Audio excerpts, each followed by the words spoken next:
الحمد لله وكفى وسلام على عباده الذين اصطفى أما بعد فأعوذ بالله من الشيطان الرجيم بسم اللہ الرحمن الرحیم۔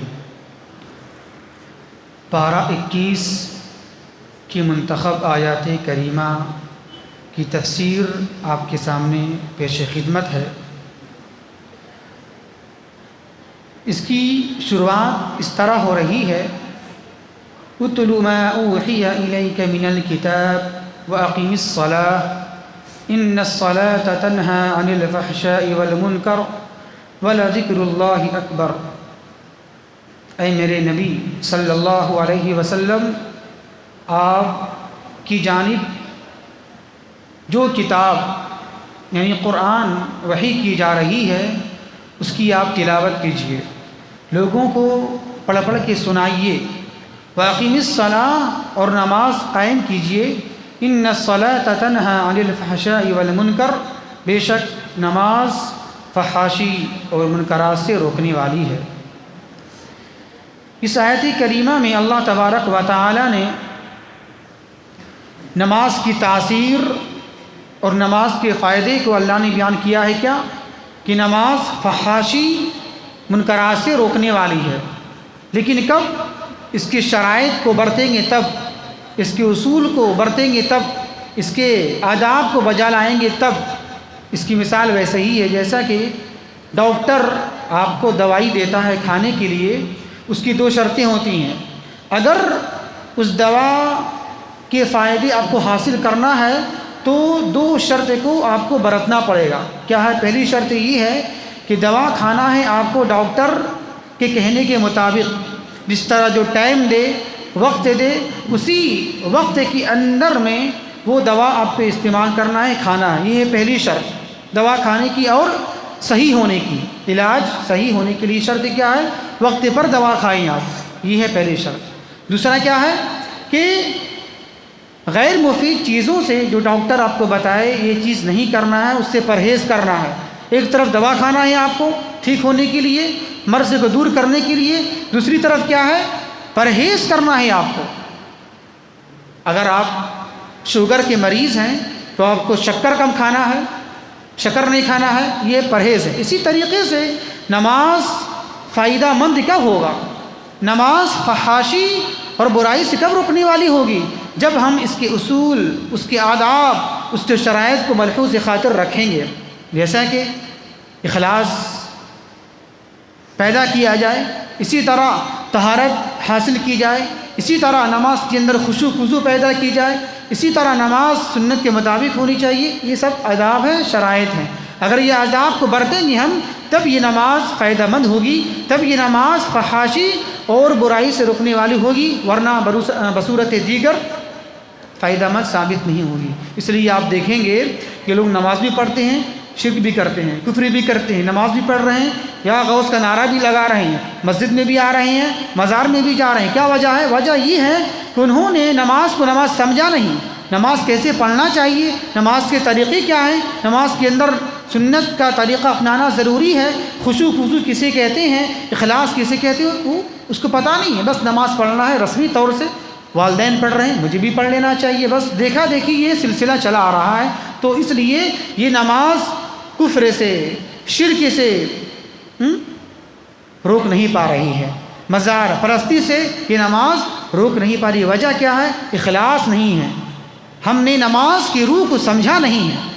تو یہ ہے، تو ہمیں یہ چاہیے کہ نماز کے جو شرائط ہیں، جو آداب ہیں، جو اصول ہیں، اس کو مد نظر رکھ کر پڑھیں گے اگر انشاءاللہ، تب یہ نماز برائی سے روکنے والی ہو جائے گی، ورنہ نہیں ہوگی۔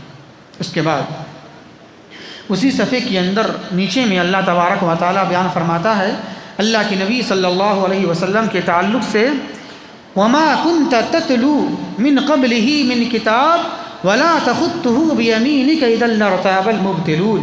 اے میرے محبوب، اے میرے نبی صلی اللہ علیہ وسلم، آپ اس سے پہلے یعنی کتاب قرآن کی نزول سے پہلے آپ کتاب کی تلاوت کرنا جانتے نہیں تھے۔ کتاب کی تلاوت کیسے کی جائے، کیسے پڑھ کے سنائیں، اس کو آپ جانتے نہیں تھے۔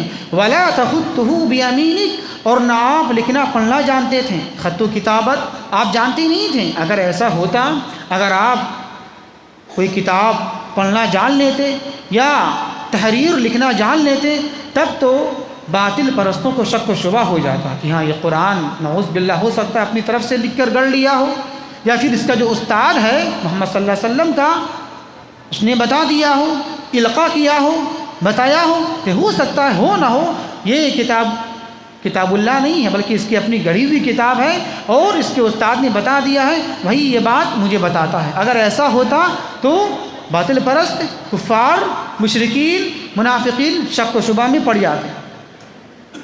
ایک بات، ایک سوال، پتہ کیا چلا؟ اللہ کے نبی صلی اللہ علیہ وسلم کو اللہ یہاں کیا کہہ رہا ہے؟ آپ اس سے پہلے لکھنا پڑھنا جانتے نہیں تھے، اور آپ کیا تھے؟ امی تھے۔ آپ کیا تھے؟ امی۔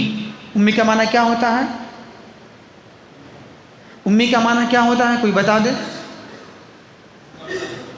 فرق ہے، ایک ہوتا ہے جاہل، ایک ہوتا ہے امی، دونوں میں فرق ہے۔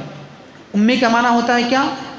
جسے لکھنا پڑھنا نہیں آئے، اس کا معنی یہ معنی امی کا ہے۔ جیسے یہاں موجود ہے، اے نبی آپ کو پتہ نہیں تھا کہ لکھنا کسے کہتے ہیں، یا کسی کتاب کو پڑھ کے سنانا کسے کہتے ہیں، آپ کو پتہ ہی نہیں تھا۔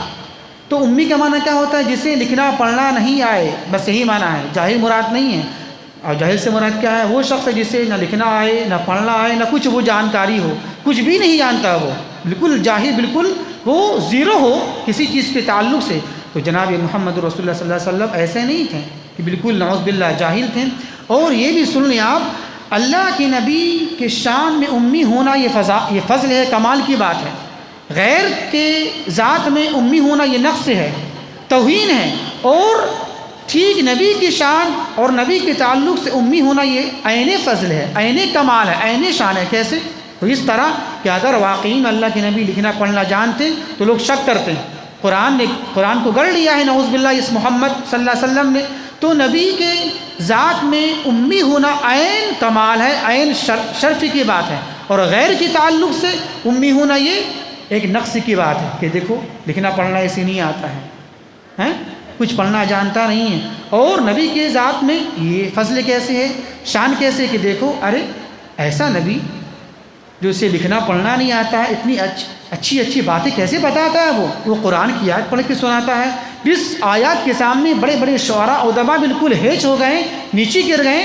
اس کا مطلب ہاں یہ کلام اللہ ہے، یہ قرآن کتاب اللہ ہے۔ لوگ بالکل ماننے کے لیے تیار ہو گئے، مجبور ہو گئے کہ واقعی میں یہ جو محمد صلی اللہ علیہ وسلم یہ جو باتیں پیش کرتا ہے، یہ کوئی شاعر، کاہن، مجنون کا کلام نہیں ہے، یہ کلام اللہ ہی ہو سکتا ہے۔ یہ اس لیے یہ شرف کی بات ہے نبی کی ذات میں، اس وجہ ہے، یہ وجہ اس کی ہے۔ اس کے بعد اللہ تبارک و تعالیٰ دوسرے صفحے کے اندر بیان فرماتا ہے ان لوگوں کے تعلق سے جب کیا ہوا، جب شروع مکے میں اللہ کے نبی صلی اللہ علیہ وسلم دعوت دینے لگے مسلمانوں کو، یہ کفار و مشرکین کو، تو مسلمانوں پر بہت ظلم و ستم ہوا، مارے گئے، ستائے گئے۔ تو بالآخر مسلمانوں نے ہجرت کرنا شروع کی، تو کچھ مسلمان تذبذب کے شکار ہو گئے، ڈگمگا گئے، کیا ہوگا، مکہ چھوڑ کر جائیں گے تو میرے معاشی حالات کیا ہوں گے، میرے بیوی، میرے بچے، میرے خاندان۔ کچھ مسلمان کے تعلق سے کچھ مسلمان یہاں شک و شبہ کے شکار ہو گئے، کس طرح جائیں، ہم جہاں جانے والے ہیں وہاں کا حال کیا ہوگے، وہاں کے لوگ کیسے ہوں گے۔ تو اللہ نے تسلی دیا اس آیت کریمہ کے اندر کہ گھبراؤ مت، تسلی رکھو، سکون، مطمئن رہو۔ کیا اللہ بیان فرما رہا ہے، یا عبادی الذین آمنوا ان ارضی واسعۃ فایای فاعبدون، اے میرے وہ بندے جو ایمان لا چکے ہو، گھبراؤ مت، میری زمین کشادہ ہے، تم کہیں بھی جاؤ، یہاں ظلم ستم ہو رہا ہے، تمہیں عبادت نہیں کیا کرنا پڑ رہا ہے، تمہیں لوگوں کی وجہ سے مجبوری ہے، حالات ایسے بن گئے ہیں، تم توحید کا اعلان نہیں کر پا رہے ہو کھلے عام کھلی طریقے سے، تو کوئی بات نہیں ہے، ارضی واسعہ، میری زمین کشادہ ہے، تم وہاں جا کر عبادت کرو۔ اسی طرح کچھ لوگوں کو یہ بھی تذبذب ہوا کہ اگر ہم ہجرت کر جائیں گے، مکہ کو چھوڑ دیں گے تو ہو سکتا ہے راستے میں میری موت آ جائے، اور کیا ہوگا، وہ لوگ سوچنے لگے۔ تو اللہ نے کہا کل نفس ذائقۃ الموت، ہر نفس کو موت کا ذائقہ مزہ چکھنا، تم گھبراؤ مت، تمہیں تو مرنا ہی مرنا ہے، موت تو آنی ہی آنی ہے، ہجرت کے راستے میں موت آئے یا یوں ہی موت آئے، موت تو ایسے بھی تمہیں آنی ہی آنی ہے، تو گھبرانے کی بات نہیں ہے۔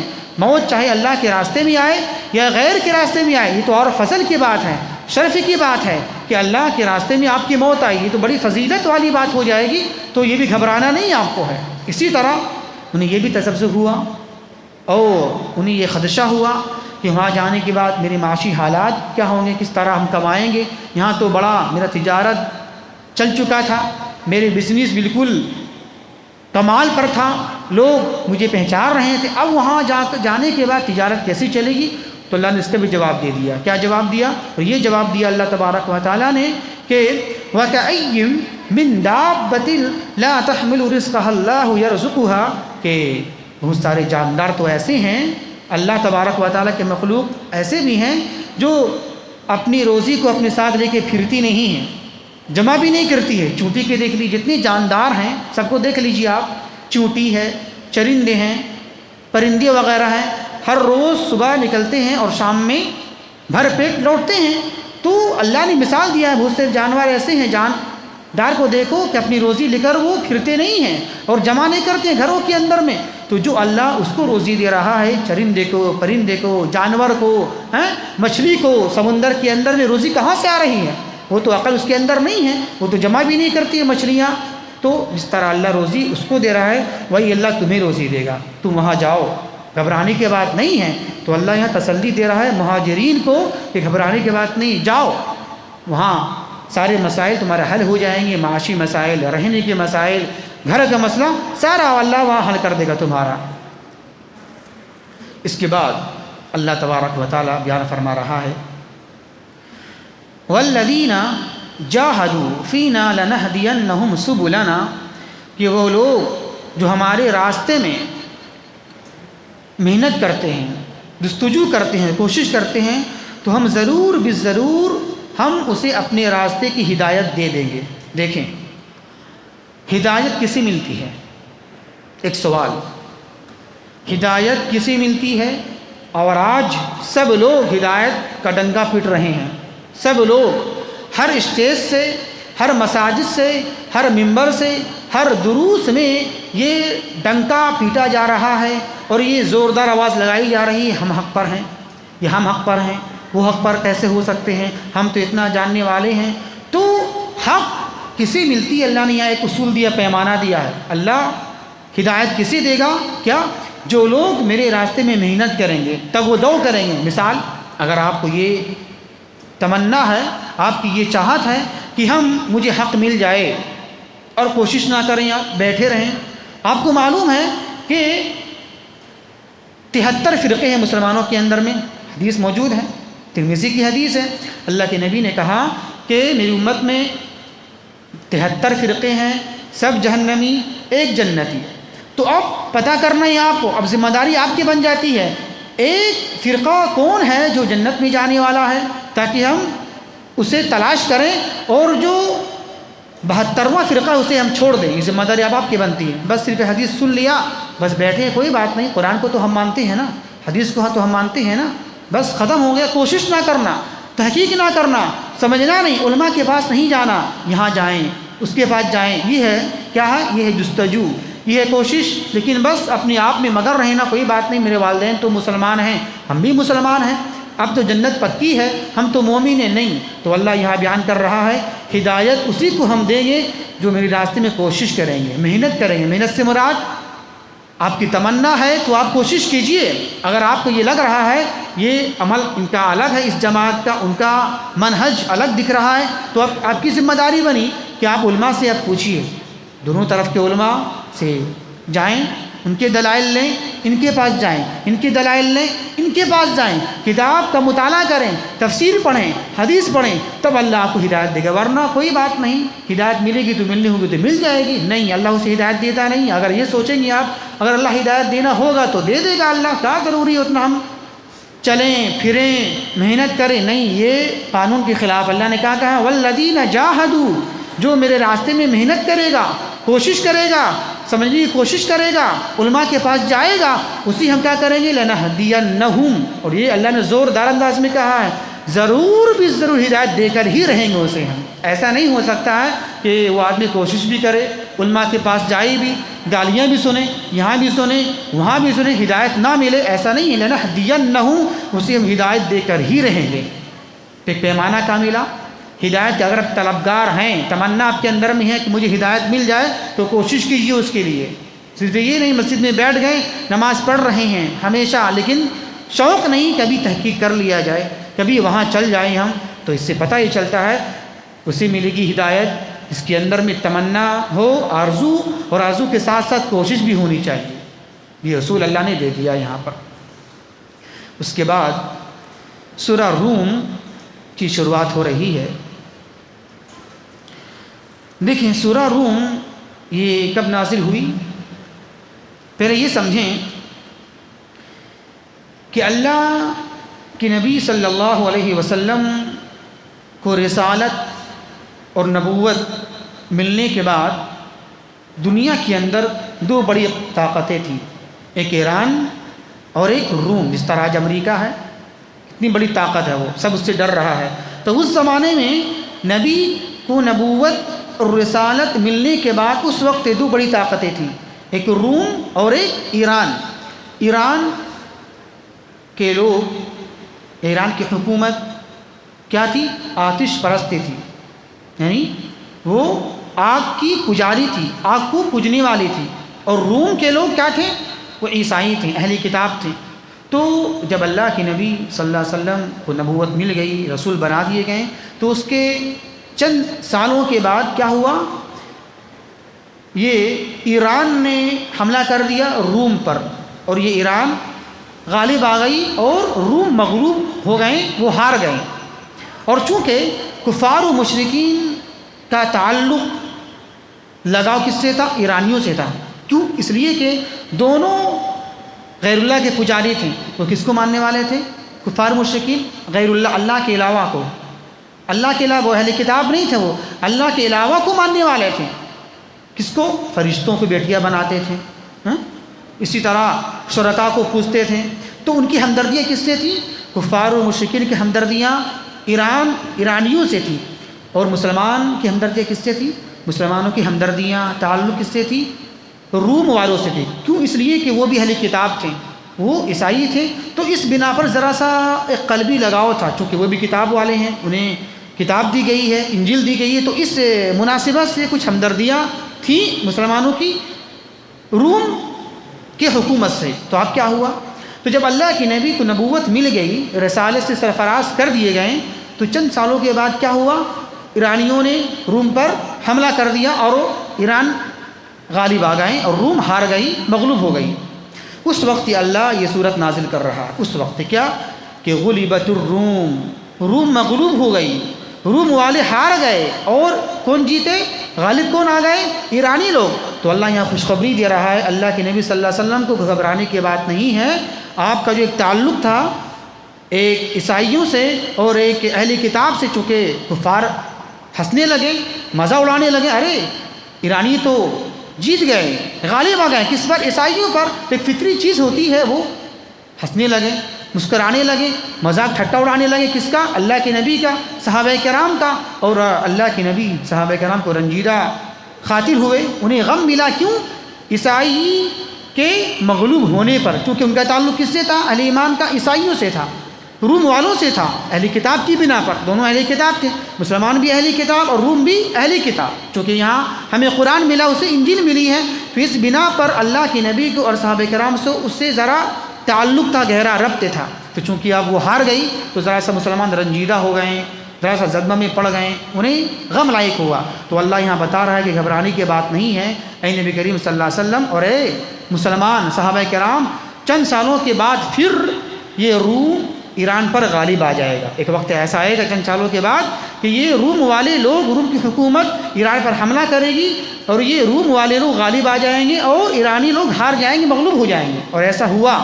اللہ بیان کر رہا ہے فی بضع سنین، چند سالوں کے اندر یہ روم والے غالب آ جائیں گے۔ تو چونکہ جب اللہ نے قرآن کی آیت نازل کر دی بظاہر تو یہ عمل بڑا مشکل لگ رہا تھا اس وقت، سپر پاور روم، ایران کیسے غالب آ جائے گا، بظاہر مشکل لگ رہا تھا اس وقت کے زمانے کے لحاظ سے۔ جیسے آج بڑا مشکل ہے، اگر آدمی کوئی کہے آج کے زمانے میں ہندوستان غالب آ جائے گا امریکہ پر، بڑا مشکل ہے ظاہری لحاظ سے۔ اللہ تو کر سکتا ہے لیکن ظاہری لحاظ سے مشکل لگ رہا تھا، تو اس وقت لوگوں کو مشکل لگ رہا تھا، اس مسلمانوں کو یہ کیسے ہو سکتا ہے کہ روم غالب آ جائے اور ایران ہار جائے۔ تو خیر جو مسلمان تھے اسے یقین تھا قرآن کی آیت پر کہ نہیں واقعی میں ایسا ہو کر ہی رہے گا چند سالوں کے بعد۔ تو کیا کیا، جب یقین ہو گیا صحابہ کرام کو، مسلمانوں کو، تو ابو بکر رضی اللہ تعالیٰ عنہ ابو جہل کے پاس آئے اور شرط لگا لی کہ نہیں ایک وقت ایسا آئے گا چند سالوں کے اندر، بلکہ 5 سال کا وعدہ کر لیا کہ 5 سال کے اندر میں ایک وقت ایسا آئے گا کہ روم پھر سے ایران پر غالب ہو جائے گی، اور روم غالب ہو جائے گی، جیت جائے گی، اور ایران لوگ ہار جائیں گے۔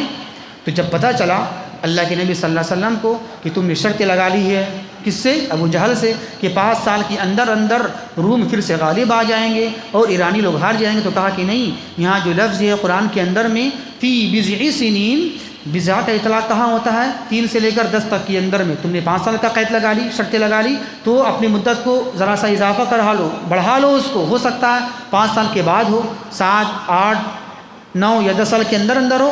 تو بضع کا اطلاق جو ہوتا ہے فی بضع سنین، اس کا اطلاق 3 سے 10 تک کے اندر میں ہوتا ہے، تو ہو سکے اگر نہ ہو 5 سال کے اندر تو تم جھوٹے بن جاؤ گے، پھر وہ ہنسیں گے دوبارہ، تو ایسا کرو وقت کو بڑھا لو۔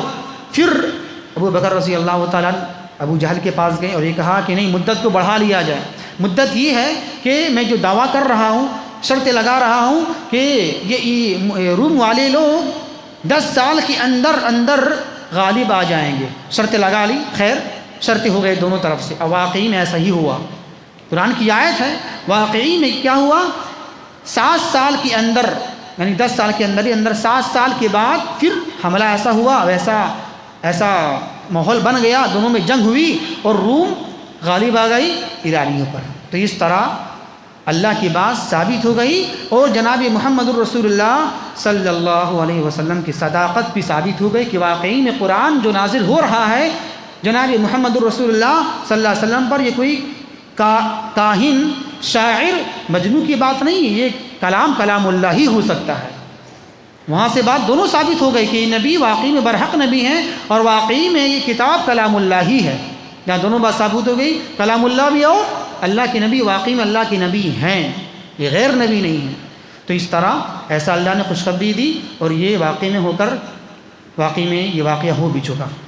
اس کے بعد اللہ تبارک و تعالی آگے بیان فرما رہا ہے سود اور صدقات و خیرات کے تعلق سے، کہ دیکھیں اللہ تبارک و تعالی نے سود بظاہر تو لگتا ہے کہ بڑھ رہا ہے بظاہر، لیکن بباطن اندرونی طور سے اس میں کٹپ ہوتی ہے، اس میں نقص ہوتا ہے، اور صدقات خیرات بظاہر گھٹتا ہے لیکن بباطن اندرونی طور سے بڑھتا ہے۔ اسی بات کو اللہ یہاں بیان فرما رہا ہے، وَمَا آتَيْتُم مِّن رِّبًا لِّيَرْبُوَ فِي أَمْوَالِ النَّاسِ فَلَا يَرْبُو عِندَ اللَّهِ وَمَا آتَيْتُم مِّن زَكَاةٍ تُرِيدُونَ وَجْهَ اللَّهِ فَأُولَٰئِكَ هُمُ الْمُضْعِفُونَ۔ جو تم سود دیتے ہو، کیوں دیتے ہو؟ ہم سود رکھتے ہیں الحمدللہ، مسلمان کچھ لوگ ہیں جو بچے ہیں لیکن اکثر لوگ اس میں گرفتار ہیں، تو اللہ بیان کر رہا ہے جو تم سود دیتے ہو، کیوں دیتے ہو؟ تاکہ وہ لوگوں کے مال میں اضافہ ہو، بڑھے۔ تو سن لو، فلا يربو عند اللہ، اللہ کے پاس وہ بڑھتا نہیں ہے، بظاہر آپ کو لگ رہا کہ بڑھ رہا ہے، 100 روپیہ دیا 200 آ گئے، تو فلا يربو عند اللہ، اللہ کے پاس وہ بڑھتا ہی نہیں ہے۔ اس کے برخلاف وما آتیتم من زکات، جو تم زکوٰۃ دیتے ہو، صدقات دیتے ہو، خیرات دیتے ہو اللہ کے راستے میں، اللہ کو چاہنے کے لیے، اللہ کی خوشنودی کے لیے، تو کیا ہوتا ہے؟ فاولئک هم المضعفون، اللہ تبارک و تعالی اس کو کئی گنا بڑھا دیتا ہے۔ تو یہ فرق ہے صدقات و خیرات اور سود کے اندر میں۔ تو ہمیں چاہیے کہ ہم سود کو بالکل چھوڑ دیں اور صدقات و خیرات دیتے رہیں انشاءاللہ، ایسا ہونا چاہیے۔ اور یہ ماہ رمضان کا مقدس متبرک مہینہ ہے، ہم یہ دیکھیں ایسا نہیں پیسہ ہے پڑا ہے اٹھا کر جا کر جہاں بھی دے دیا، نہیں، ہم دیکھیں میرے مستحقین کون ہیں، آپ ان لوگوں کو دیں جو موحدین لوگ ہیں، جو کمزور بیچارے ہیں، جن کے پاس والدین بوڑھے ہیں یا کمانے کی صلاحیت نہیں ہے، ایسے لوگوں کو چن چن کے دیں، ہم دیکھ کر دیں، یہ ذمہ داری ہماری بنتی ہے، ایسا نہیں ہے وہ ذمہ داری اس کی بنے وہ آئے کہ نہیں، بلکہ آپ جائیے۔ قرآن کے اندر میں اللہ بیان کر رہا ہے یہ جو مال ہے نا، مال جو کماتی ہیں یہ ہاتھ کے مائل ہیں، گندگیاں ہیں، اللہ اس زکوٰۃ کے ذریعے آپ کے مال کو پاک کرتا ہے۔ قرآن کے الفاظ ہے تو طہرہم، اللہ آپ کو دھوتا ہے آپ کے مال کو، جس طرح ہم پانی سے دھوتے ہیں کپڑوں کو اور اپنے بدن کو، اسی طرح اللہ تبارک و تعالیٰ اس مال کے ذریعے سے، صدقات و خیرات کے ذریعے سے آپ کے جو باقی جو مال ہے اس کو پاک کرتا ہے، دھوتا ہے۔ تو جب آپ چاہتی ہیں کہ میرا مال پاک ہو جائے، دھل جائے، تو ذمہ داری آپ کی بنتی ہے کہ آپ جا کر تلاش کیجیے۔ آپ بہت سارے لوگ ایسے ہیں جو بتائیں گے نہیں آپ کو، بیچارے غریب ہے لیکن بتائیں گے نہیں، اس کا نام کیا ہے؟ قرآن میں لکھا ہوا اس کا نام کیا ہے؟ قرآن میں اس کو کہا گیا ہے آپ کا بسیماہم یسألون الناس الحافا، وہ پکڑ کر گریہ بازاری کرتے ہیں، بس ایک بار بول دیا تو بول دیا، ہمیشہ نہیں بولتے ہیں۔ وہ ایک صفت اللہ نے بیان کی ہے جس کو بولتے ہیں سفید پوش لوگ۔ آپ کو بظاہر تو بڑا اچھا لگیں گے، دیکھنے میں کپڑا اچھا ہے، گھڑی اچھی ہے، لیکن بباطن وہ کمزور آپ کو دکھیں گے۔ جب جائیں گے گھر میں تب پتہ لگائیں گے آپ تو وہ کمزور آپ کو نظر آئیں گے۔ آپ اس کے والدین بوڑھے ہیں، کمزور ہیں، اس کے پاس کمانے کی ذریعہ نہیں ہے، یا اس کے اندر بیماریاں ہیں لیکن اس کے پاس اتنی مال نہیں جو بیچارہ اپنے بیماری کو دور کرے۔ اس کا نام کیا ہے؟ سفید پوش۔ اور اس کے کیا بولتے ہیں قرآن کیا ہے؟ قرآن کی روشنی میں کیا اس کا نام دیا گیا ہے؟ لا یسألون الناس الحافا، وہ بالکل گریہ بازاری آپ کے سامنے کریں گے نہیں، بالکل آپ سے لپٹ کے نہیں مانگیں گے، ہم مجھے دو نہیں، یہ لوگ ایسا نہیں کرتے ہیں۔ یہ لوگ سفید پوش ہوتے ہیں، خوددار لوگ ہوتے ہیں، ایک بار بول دیا بس دوبارہ نہیں بولیں گے یہ لوگ۔ تو ایسے لوگ کو تلاش کرنا چاہیے۔ وہ تو بیچارے جو سائل ہیں ان کو تو اس سے زیادہ مل جاتا ہے، کیوں؟ وہ تو بے حیا ہوتے ہیں، بے شرم ہوتے ہیں، ہر دروازے میں جائیں گے مانگتے رہیں گے وہ، تو اس سے زیادہ ان کو مل جاتا ہے، کس کو؟ جو فقیر ہے اور سائل محتاج ہیں۔ تو میری ذمہ داری کیا بنتی ہے؟ جب ہم زکوٰۃ دیں، خیرات دیں، پیسے سفید پوش کو لے کر دیں، اس کے پاس جائیں، پوچھیں آپ کے گھر میں کیا ہے، کیا آپ کی کمائی ہے، آپ کے والدین کس طرح ہیں، اس طرح ہم ایسا ہونا چاہیے۔ جا کہ ہم پوچھیں، ہم ایسا نہیں ہے بس مال پڑا ہے اٹھا کے دے دیں، نہیں، یہ غلط طریقہ ہے اور غلط رویہ ہے مال کے تعلق سے۔ وہی بات اللہ بیان کر رہا ہے، اگر آپ چاہتی ہیں کہ مال میں اضافہ ہو، زیادتی ہو اور مال پاک ہو آپ کا، اس طرح ایسا کرنا ہے مجھے۔ اس کے بعد اللہ تبارک و تعالی بیان فرماتا ہے، پھر اس کے بعد سورہ لقمان شروع ہو رہا ہے۔ سورہ لقمان، مکہ میں ایک آدمی تھا، دیندار آدمی تھا، نیک آدمی تھا، عقل مند آدمی تھا، اس کا نام لقمان تھا۔ تو اللہ تبارک و تعالی نے اسی نام پر یہ سورت کو نازل کیا، کیونکہ وہ بڑا حکیم تھا، دانا تھا، بینا تھا، بڑا عقل مند تھا۔ تو اس نے اپنے بچوں کو نصیحت کی، کیا نصیحت کی؟ والدین کے ساتھ حسن سلوک کیا جائے، اور اگر وہ مشرک ہوں زور دیں تو اس کی بات کو نہیں مانو، یہ سب نصیحتیں ہیں۔ اسی طرح یہ بھی نصیحت ہے کیا میرے بیٹے تم بھی کوئی کچھ گناہ کرو گے تو اللہ تبارک و تعالیٰ اگر وہ گناہ رائے کے دائرے کے برابر بھی ہوگا تو اللہ تبارک و تعالیٰ وہ نکال لائے گا، یا میرے بیٹے تم نماز قائم کرو۔ دیکھیں یہ واقعہ پورا بیان کیا گیا ہے، مطلب کہ نصیحت انہوں نے کی اپنے بیٹے کو۔ اس سے مراد اللہ کیا سمجھانا چاہ رہا ہے؟ اور یہ سورت مکی ہے، یہ سورت مکی ہے۔ اللہ یہ مکہ کے رؤساء کو اور مکہ کے لوگوں کو یہ تأثر دینا چاہ رہا ہے کہ دیکھو توحید کے اعلان، توحید کو بات بتانے میں، وحدانیت کو پھیلانے میں صرف نبی اس میں اکیلے نہیں ہیں، اس میں وہ لوگ بھی جو غیر نبی لوگ ہیں، جو عقل مند ہیں، جس میں ذرا سا بھی عقل ہوتی ہے وہ توحید کو بیان کرے گا، توحید کو سمجھائے گا۔ وہ تو نبی ہیں ہی ہے، لیکن نبی کے علاوہ اس پر وحی نہیں آتی ہے، اس میں ذرا سے بھی عقل ہے وہ توحید کو بیان کرتا ہے۔ تو اسی طریقے سے جب ایک غیر نبی، ایک لقمان شخص اپنے بیٹے کو نصیحت کر رہا ہے کہ تم شرک نہ کرو، نماز قائم کرو، اللہ کے توحید کو سمجھو، تو وہ نبی محمد صلی اللہ علیہ وسلم کی بات کیوں نہیں مانتے ہو؟ جب اس کی بات تم تسلیم کر سکتے ہو کہ تمہارے باشندے کا شخص ہے، تو پھر یہ بات تو دونوں کی ایک ہی ہے، بس صرف فرق ہے یہ غیر نبی ہے، وہ نبی ہے، تو بات ماننے میں حرج کی بات کیا ہے؟ مان لو اس کے بعد۔ تو اللہ یہ تأثر دیا ہے کفار مکہ کو کہ توحید کا پیغام نبی کے علاوہ ہر عقل مند بیان کر سکتا ہے، اور یہ عقل میں آنے والی بات ہے توحید، کہ ایک اللہ کی پوجا کی جائے، ایک اللہ کی پرستش کی جائے، یہ عقلی بات ہے، یہ نقلی بات نہیں ہے، یہ عقلی بات ہے، تو تم مان لو اس کو۔ اس طرح اللہ نے بیان کیا ہے، اس کا مقصد یوں ہے بیان کرنے کا۔ اس کے بعد اللہ تبارک و تعالی یہ صورت ختم ہو جاتی ہے، پھر اسی پارے کے اندر ایک سورہ احزاب ہے، آخری صورت ہے یہ، اس پارے کی آخری صورت کیا ہے؟ سورہ احزاب۔ سورہ احزاب یہ جنگ کے نام پر رکھا گیا ہے، ایک غزوہ ہے غزوہ احزاب۔ اس غزوے کا دو نام ہیں، ایک غزوہ احزاب اور ایک غزوہ خندق۔ غزوہ احزاب کیوں بولتے ہیں اس کو؟ غزوہ احزاب کو غزوہ احزاب اس لیے بولا جاتا ہے کہ حزاب کے معنی ہوتا ہے بہت ساری جماعتیں، بڑی بڑی پارٹیاں، چونکہ اس جنگ کے اندر میں اسلام کے مخالف ہر جماعت شامل تھی، منافقی بھی شامل تھی، منافقین کی جماعت بھی شامل تھی، اس میں یہودیوں کی جماعت بھی شامل تھی، بنو نذیر، بنو قینقاع یہ بھی شامل تھے، اسی طرح اس کے علاوہ کفار مشرکین یہ بھی شامل تھے، یعنی کہ اسلام کی جو بھی مخالف جماعتیں ہیں سب اس میں شامل تھی، اس لیے اس کو کیا بولا جاتا ہے؟ ایک بڑی پارٹی، بڑی جماعت والی جنگ، اس میں اس سے جنگ ہوئی۔ خندق اس کا نام کیا ہے؟ ایک اور نام خندق ہے۔ خندق کے معنی کیا ہوتا ہے؟ گڑھا، چونکہ سلمان فارسی رضی اللہ تعالیٰ عنہ کے مشورے سے اللہ کے نبی نے ایک گڑھا کھودا، بڑا گہرا اور بڑا چوڑا، کیوں؟ تاکہ مدینے سے باہر جو لوگ حملہ کرنے کے لیے آئیں مدینہ پر وہ حملہ نہیں کر پائیں اور یہ خندق کو دیکھ کر دور بھاگ جائیں، چونکہ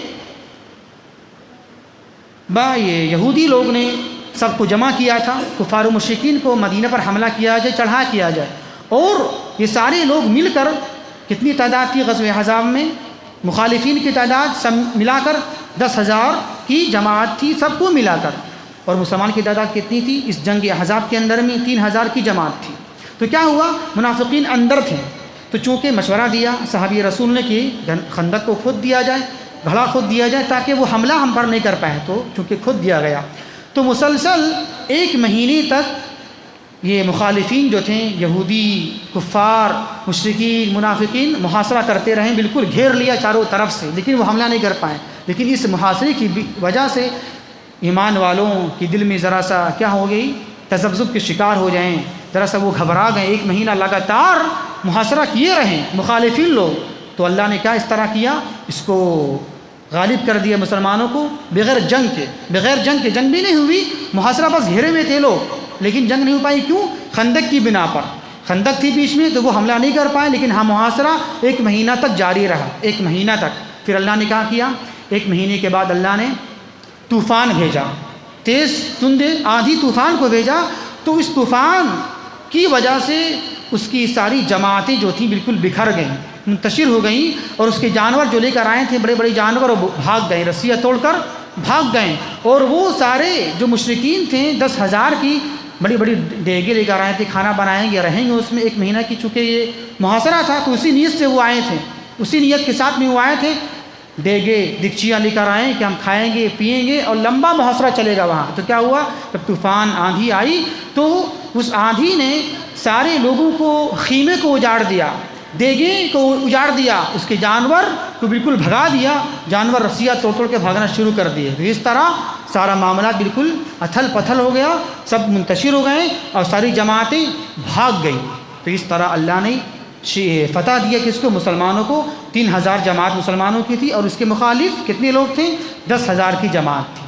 تو اس طرح اللہ نے ان کو فتح دیا اور کفار مشرکین کو مغلوب کر دیا۔ تو ہمیں یہ نصیحت ملی اور یہ درس ملا کہ دیکھیں ایک طرف تو 3,000، ایک طرف 10,000، ڈبل سے بھی زیادہ ہے۔ اس سے پتہ یہ چلتا ہے کبھی بھی اپنی جماعت کی تنگی پر کبھی شکوہ نہیں کرنا چاہیے۔ اللہ اگر چاہے وہی اللہ آج بھی ہے، جو اللہ جنگ بدر میں، جنگ احد میں تھا اور نازل کیا فرشتوں کو جنگ بدر میں، اور غزوہ احزاب میں اللہ نے جس طرح کیا ہے وہی اللہ، اسی کی مغفرت، اسی کی رحمت آج بھی ہے۔ تو ہمیں چاہیے کہ ہم بھروسہ اللہ پر کریں، اپنی طاقت، اپنے علم میں، اپنی خوبصورتی پر نہ کریں، تب اللہ کی مدد آئے گی، ورنہ نہیں آ پائے گی۔ اللہ سے دعا ہے کہ اللہ تبارک و تعالی ہمیں صحیح سمجھ کی توفیق عطا فرمائے۔ وما توفیقی الا باللہ، والسلام علیکم ورحمۃ اللہ وبرکاتہ۔